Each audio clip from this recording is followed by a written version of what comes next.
ಸಾಕಷ್ಟು ನಮಗೆ ಏನು 20,000 ತಿಂಗಳ ಏನು ಪಡಿತರ ವಿತರಕರ ಅವರಿಗೆ ಸಾಕಷ್ಟು ತೊಂದರೆ ಆಗ್ತಾ ಇದೆ. ಯಾಕಂದರೆ ಸಮಯಕ್ಕೆ ಸರಿಯಾಗಿ ಕಮಿಷನ್ ಬರ್ತಾ ಇಲ್ಲ. 6-7 ತಿಂಗಳಿಂದ ಕಮಿಷನ್ ಆಗ್ತಾ ಇಲ್ಲ. ನಮ್ಮವ್ರ ಕಮಿಷನ್ ಮೇಲೆ ಜೀವನ ಮಾಡುವಂಥ ಕೆಲವು 80% ಜನ ಇದ್ದಾರೆ. ಅವ್ರಿಗೆ ಭಾಳ ತೊಂದರೆ ಆಗ್ತಾ ಇದೆ.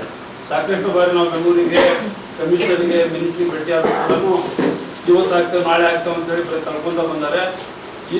ಆ ರೀತಿ ನಮ್ಗೆ ತೊಂದರೆ ಮಾಡೋದ್ರಿಂದ ನಾವು ಮುಂದಿನ ದಿನದಲ್ಲಿ ಪಡಿತರು ಎತ್ತೋಳಿ ಮಾಡದೆ ಹಂಚಿಕೆ ಮಾಡಬಾರ್ದು ಅಂತ ಒಂದು ಕಡೆ ನಿರ್ಣಯ ಬರ್ತಾ ಇದ್ರು ಕೂಡ ನಾವು ಸರ್ಕಾರದ ಯೋಜನೆಯನ್ನು ನಾವು ಬಡವರಿಗೋಸ್ಕರ ಇನ್ ಟೈಮ್ನಲ್ಲಿ ನಮ್ಗೆ ತೊಂದರೆ ಆದರೂ ಅಡ್ಡಿ ಇಲ್ಲ, ಆ ಸೇವೆ ನಾವು ಮಾಡಿ ಮುಗಿಸ್ಬೇಕು.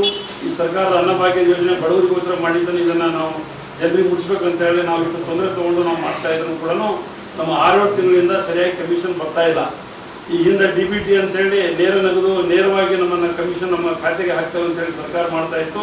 ಈ ಮಧ್ಯಕ್ಕೆ ಕೈ ಬಿಟ್ಟು ಈಗ ಅದನ್ನು ಸ್ಪ್ಲಿಟ್ ಮಾಡಿ ಅದು NFSS ಬೇರೆ ಅನ್ನಭಾಗ್ಯ ಬೇರೆ ಅಂತೇಳಿ ಈ ರೀತಿಯಲ್ಲಿ ಕಮಿಷನ್ ಮಾಡಿಬಿಟ್ಟು ನಮಗೆ ತೊಂದರೆ ಮಾಡ್ತಾ ಇದ್ದಾರೆ. ದಯಮಾಡಿ ತಾವು ತಮ್ಮ ಮುಖಾಂತರ ಸರ್ಕಾರ ರಾಜ್ಯ ಮಟ್ಟದಲ್ಲಿ ಗಮನಿಸಬೇಕು.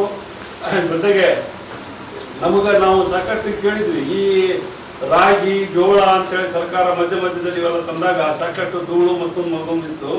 ಈ ನಿಟ್ಟಿನಲ್ಲಿ ನಮ್ಮೂರಿಗೆಲ್ಲ ಆರೋಗ್ಯದ ಸಮಸ್ಯೆ ಆಗಿ ಕೆಲವರೆಲ್ಲ ಆಸ್ಪತ್ರೆಯಲ್ಲೆಲ್ಲ ಇದಾಗಿದ್ದಾರೆ. ಸೊ ಅದಕ್ಕೆ ಒಂದು ಇನ್ಶೂರೆನ್ಸ್ ಮಾಡಬೇಕು ಅಂತ ಸರ್ಕಾರ ನಾವು ಮನವಿ ಮಾಡಿದ್ವಿ. ಸರ್ಕಾರ ಅದನ್ನು ನಮ್ಮ ತೋಡೆ ಕಾಶಿ ಕಿಮ್ಮತ್ ಕೊಟ್ಟಿಲ್ಲ, ಆ ಯೋಜನೆನ ಅದನ್ನು ವಿಷಯ ತಂದಿಲ್ಲ. ನಮ್ಮನ್ನು ಯಾವುದೇ ಕಾರಣಕ್ಕೂ ಪಡಿತರ ವಿತರಕರನ್ನ ವಿಶ್ವಾಸ ತಗೊಳ್ತಾ ಇಲ್ಲ.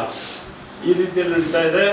ಆಮೇಲೆ ಈ ಹಿಂದೆ ಅನುಕಂಪದ ಆಧಾರ ಮೇಲೆ ನಮ್ಮ ಏನು ಲೈಸೆನ್ಸ್ ಏನು ಯಾರೋ ಮರಣ ಹೊಂದಿದವರಿಗೆ ಅವ್ರಿಗೆ ಕೊಡಬೇಕು ಅನುಕಂಪ ಆಧಾರ ಆಟೋಮೆಟಿಕ್ಲಾಗಿ ಅವ್ರಿಗೇನು ಬರ್ತಾ ಇತ್ತು, ಅದನ್ನು ಸರ್ಕಾರ ನಡುಗ 2016 ಏನು ತಂದು ನಮಗೆ ತೊಂದರೆ ಆಗಿದೆ. ಅದನ್ನು ಕ್ಯಾಬಿನೆಟ್ನಲ್ಲಿ ಸರ್ಕಾರ ಮಟ್ಟದಲ್ಲಿ ಇಟ್ಟು ನಮಗೆ ಈ ಹಿಂದೆ ಇದ್ದಂಥ ಅನುಕಂಪದ ಆಧಾರ ಮೇಲೆ ಆ ಲೈಸೆನ್ಸ್ ಅವ್ರು ಏನು ವಾರಸ್ದಾರ ಇರ್ತಾರೋ ಆ ವಾರಸ್ದಾರರಿಗೆ ಲೈಸೆನ್ಸನ್ನು ಕೊಟ್ಟು ಸರಳೀಕರಣ ಮಾಡಬೇಕು. ನಮ್ಮವರು ಆ ಒಂದು ಏನು ಮರಣ ಹೊಂದಿದ ಮೇಲೆ ಕೋರ್ಟು ಕಚೇರಿ ಅಲ್ದಾಡಿ ಮನೆ ಮಠ ಮಾಡಿಕೊಂಡು ತಮ್ಮ ವಾರಸ್ದಾರರಿಗೆ ಒಂದು ಲೈಸೆನ್ಸ್ ಕೊಡಬೇಕಾದ್ರೆ ಸಾಕಷ್ಟು ತೊಂದರೆ ಅನುಭವಿಸಿದ್ದಾರೆ. ಅದನ್ನು ಸರ್ಕಾರ ಈ ನಿಟ್ಟಿನಲ್ಲಿ ಕೂಡಲೇ ಅದನ್ನು ಗಮನಿಸಿಕೊಳ್ಳೋದು, ಅದನ್ನು ಅನುಕಂಪದ ಆಧಾರವನ್ನು ಮೊದಲನೇ ಹೆಂಗಿತ್ತು ಆ ರೀತಿಯಲ್ಲಿ ಮಾಡಬೇಕಂತೇಳಿ ನಾನು ಸರ್ಕಾರಕ್ಕೆ ಒತ್ತಾಯ ಮಾಡ್ತೀನಿ. ಆಮೇಲೆ ಈಗ ನಮಗೆ KYC ಅಂತ ಈ ಹಿಂದೆಲ್ಲ ನಾವು ಸಾಕಷ್ಟು ಜನರಿಗೆ ಏನು ಸರ್ಕಾರ ನಮಗೆ ಒಬ್ಬ ಮನುಷ್ಯನಿಗೆ 20 ರೂಪಾಯಿ ಅಂತ ಕೊಡ್ತೇವೆ ಅಂತ ಹೇಳಿ ನಮ್ಮ ಕಡೆಯಿಂದ ಪಡಿತರ ಕಡೆಯಿಂದ ಕೆಲಸ ತಗೊಂಡು ನಮ್ಗೆ ಇಲ್ಲಿವರೆಗೂ 1 ರೂಪಾಯಿ ನ್ಯಾಯ ಪೈಸೆ ಕೊಟ್ಟಿಲ್ಲ. ಅದರಿಂದ ಅದನ್ನು ಕೂಡ ನಮ್ಗೆ ಬಿಡುಗಡೆ ಮಾಡಬೇಕು.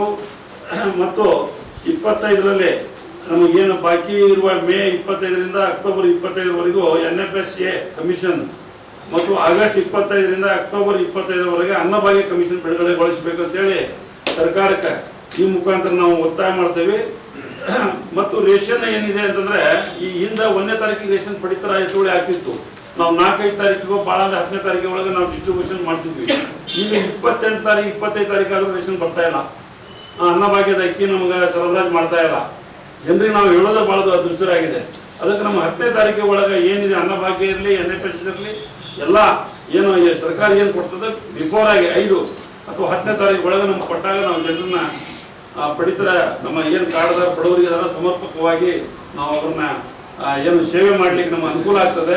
ಈ ನಿಟ್ಟಿನಲ್ಲಿ ಸರ್ಕಾರ ನಮ್ಮನ್ನು ಕೂಡಲೇ ನಮ್ಮ ಸಮಸ್ಯೆಯನ್ನು ಬಗೆಹರಿಸಿ ಈ ಕಮಿಷನ್ ಕೂಡಲೇ ನಾವು ಮಾಡಬೇಕು ದಯಮಾಡಿ. ಇಲ್ಲಾಂದರೆ ಮುಂದಿನ ದಿನದಲ್ಲಿ ನಾವು ಈ ಏನು ಎತ್ತುವಳಿ ಮಾಡದೆ ಹೋರಾಟ ಮಾಡುವಂಥ ಇದನ್ನು ನಾವು ಕೈಗೊಳ್ತೇವೆ ಅಂತ ಹೇಳಿ ಈ ಮೂಲಕ ನಾವು ಸರಬರಾಜಾಗುತ್ತೆ. ಮೊದಲು ಭಾರತ ಸರ್ಕಾರದ ಗೋದಾಮಿನಿಂದ ಸಗಟು ಮಾರಾಟ ಮಳಿಗೆಯಿಂದ ಅದು ಕರ್ನಾಟಕ ಸರ್ಕಾರದ ಮಾರಾಟ ಮಳಿಗೆಗಳಲ್ಲಿ ಬಂದು ಸ್ಟಾಕ್ ಆಗುತ್ತೆ. ಈ FCIದಿಂದ ಏನಾಗಿದೆ, ಅಲ್ಲಿ ದೊಡ್ಡ ಹೆಗ್ಗಣಗಳು ಸೇರ್ಕೊಂಡು ನಾವು ಗೊತ್ತಿಲ್ಲ, ಅಲ್ಲೇ ಕಲ್ಲು ಮಣ್ಣು ಧೂಳೆಲ್ಲ ಅಲ್ಲೇ ಹಾಕಿ ಅದನ್ನ ಎತ್ತಿ ಕಟ್ಟು ಕರ್ನಾಟಕದ ಗೋದಾಮುಗಳಲ್ಲಿ ಕಳಿಸ್ತಾರೆ. ಅಲ್ಲಿಂದ ವಿತರಕರಿಗೆ ಅದು ನಮ್ಗೆ ಬರ್ತದೆ. ಅದಕ್ಕೆ ನಾವು ಬಹಳಷ್ಟು ಸಾರಿ ನಾವು ಬೆಳಗಾಂ ಜಿಲ್ಲೆಯಲ್ಲೂ ನಮ್ಮ ಇವರಿಗೆಲ್ಲ ಹೇಳಿದ್ವಿ. ನಾವು ಅವರು ಅಲ್ಲಿಂದ ಹೋಗಿ FCIದವರಿಗೂ ಹೇಳಿದ್ದಾರೆ. ಇದರ ಸಮಸ್ಯೆನೇ ಇರೋದು ಕೇಂದ್ರ ಬಿಂದು ಏನಪ್ಪಾ ಅಂತಂದ್ರೆ ಕೇಂದ್ರ ಸರ್ಕಾರದ ಗೋದಾಮುಗಳು ಏನಿದಾವಲ್ಲ ಅಲ್ಲೇ ಆ ದಾಸ್ತಾನು ಏನಾಗ್ತೈತಿ, ಅಲ್ಲೇ ಇದು ದೊಡ್ಡ ಸಮಸ್ಯೆ ಐತಿ.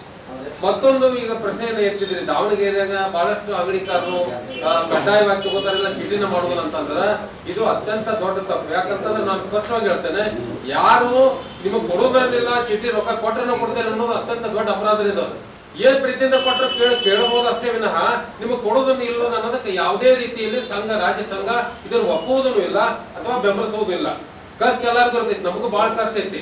ಈಗ ನಿಮಗ ಬಹಳ ಸಲ ಹೇಳ್ತೇನೆ, ಅಂಗಡಿಕಾರರು ಒಂದು ರೀತಿಯಿಂದ ನೋಡಿದ್ರ ಮೊದಲು ಇದೇನು ಬಯೋಮೆಟ್ರಿಕ್ ಬರೋದಕ್ಕಿಂತ ಮುಂಚೆ ಈ ಕುಬೇರ ಇದ್ರು, ಈಗ ಬೀದಿಗೆ ಬಂದಂತ ಪರಿಸ್ಥಿತಿನೂ ಐತಿ. ಈಗ ಒಂದು ಸ್ವಲ್ಪ ದಿನ ಅಂಗಡಿಕಾರ ಕಾಡ್ದಾರ, ನಾವ್ ಏನ್ ಮಾಡ್ಬೇಕಾಗತ್ತೆ? ನಮ್ಮ ಡ್ಯೂಟಿ ಏನು? ನಾವು ಅವ್ರ ಹೆಬ್ಬಾಟ್ ತಗೊಂಡ್ವಿ, ಅವ್ರಿಗೆ ಅಕ್ಕಿ ಕೊಟ್ವಿ, ನಮ್ ಕೆಲಸ ಮುಗೀತು. ನಾವು ಅನೇಕ ಬಾರಿ ಆಫೀಸರ್ ಗಳಿಗೆ ಹೇಳಿದ್ವಿ, ಸರ ನಮ್ ಕಡೆ ತಗೋತಾರ, ಅವ್ರ ಪಕ್ಕದಾಗ ಕೊಡತಾರ, ನಮ್ಮ ಅಂಗಡಿ ಮುಂದೆ ನಡೀತಾವ್ರಿ ಇದು ಅಪರಾಧ ಅಂತಂದ್ರ ನಾವ್ ಏನ್ ಮಾಡಕ್ಕಾಗಲ್ರಿ, ನಿಮ್ ಡ್ಯೂಟಿ ಪ್ರಾಂಪ್ಟ್ ಆಗಿ ಮಾಡ್ರಿ, ನೀವು ಫಲಾನುಭವಿ ಕೊಟ್ರೆ ಮುಗಿದು ಹೋಗ್ತು ಅಂತಂತಾರ. ಇದೇನಾಗಿದೆ, ಆಮೇಲೆ ಅಂಗಡಿಕಾರ ಯಾರು ರೈಡ್ ಮಾಡಿ ಯಾರಾದ್ರೂ ಅಕ್ಕಿ ಹಿಡಿದ್ರ ನ್ಯಾಯ ಬೆಲೆ ಅಂಗಡಿಕಾರನ ಮಾಡ್ತಾ ಇದಾರ ಅಂತಕ್ಕಂತ ಸಂಶಯ ನಮಗಾಗ್ತಾ ಇದೆ. ತಮ್ಮಲ್ಲಿ ಅರಿಕೆ ಮಾಡಿಕೊಡ್ತೇನೆ, ಇದರಲ್ಲಿ ಯಾವುದೇ ಪಾತ್ರ ನಮ್ದಿಲ್ಲ. 2 ನಂಬರ್ ಅಕ್ಕಿ ಕಳ್ಳ ಸಾಗಾಟ ಮಾಡೋದ್ರಲ್ಲಿ ನಮ್ದು ಯಾವುದೇ ಪಾತ್ರಗಳಿರೋದಿಲ್ಲ. ಏನ್ ಮಾಡ್ತಿದ್ದಾರೆ ಅಂದ್ರೆ ಗ್ರಾಹಕರ ಕಡೆಯಿಂದ ತೆಗೆದುಕೊಂಡು ಆ ಅಕ್ಕಿ ಕಳ್ಳ ಸಾಗಾಟಗಾರ ಇದನ್ನೆಲ್ಲ ಅಂತಾರಾಜ್ಯ ಸಾಗಾಟ ಮಾಡ್ತಾರ. ಏನೋ ಸಿಕ್ ಬಿದ್ರೆ ನಮ್ಮ ಹೆಸರದು ಕೆಡ್ತಾ ಇದೆ. ಅದಕ್ಕೆ ತಾವು ದಯಮಾಡಿ ನಮಗೆ ಇದಕ್ಕೆ ಒಂದು ಸಹಕಾರ ಮಾಡಬೇಕು. ನಮ್ಮ